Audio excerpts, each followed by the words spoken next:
கேரளத்தில் தனது திருமண நாள் கொண்டாட்டத்தின் போது மனைவியுடன் ஏற்பட்ட தகராறில் தடுக்க வந்த தந்தையை நாற்காலியால் அடித்து கொலை செய்த மகன் கைது செய்யப்பட்டுள்ளார்.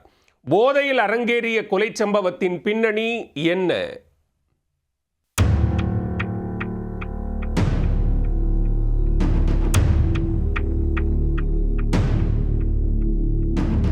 கேரள மாநிலம் திருவனந்தபுரம் மாவட்டம் அம்புரி பகுதியைச் சேர்ந்தவர் 62 வயதான தாமஸ் ஆபிரகாம். இவரது மகன் ஷானுவின் திருமண நாள் புதன்கிழமை இரவு அவரது வீட்டில் கொண்டாடப்பட்டது. இரவு சுமார் 10:30 மணியளவில் ஷானுவுக்கும் அவரது மனைவிக்கும் இடையே திடீரென வாக்குவாதம் ஏற்பட்டிருக்கிறது. அப்போது ஷானு மூச்சு முட்ட குடித்திருந்ததாக கூறப்படுகிறது.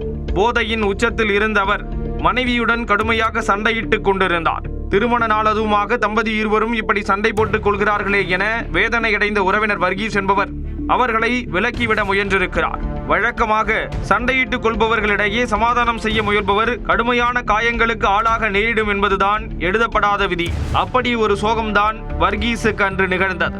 கடும் போதையில் இருந்த ஷானு தங்களது சண்டைக்கு இடையே வந்த வர்கீஸை கழுத்து, தோள்பட்டை, முதுகு என சரமாரியாக கத்தியால் வெட்டியிருக்கிறார். படுகாயமடைந்த அவர் இரத்த வெள்ளத்தில் சரிந்து விழுந்து விட்டார். இதை பார்த்த தந்தை தாமஸ் ஆபிரகாம் பதறிப்போய் மகனை தடுக்க முயன்றிருக்கிறார்.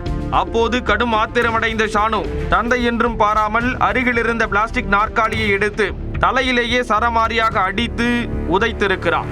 பலத்த காயமடைந்த தாமஸ் ஆபிரகாமை அங்கிருந்தவர்கள் மீட்டு உடனே மருத்துவமனைக்கு கொண்டு சென்றனர். ஆனால் அவர் செல்லும் வழியிலேயே உயிரிழந்து விட்டார். தகவல் அறிந்து வந்த வெள்ளராடை காவல்துறையினர் ஷானுவை கைது செய்து கொலை மற்றும் கொலை முயற்சி வழக்கு பதிவு செய்து விசாரணை மேற்கொண்டு வருகின்றனர். கேரளாவில் சமீப காலமாக குடும்ப உறுப்பினர்களுக்குள் போதையால் நடக்கும் குற்றங்கள் அதிகரித்து வருவது கவலை அளிப்பதாக அக்கம்பக்கத்தினர் வேதனை தெரிவிக்கிறார்கள்.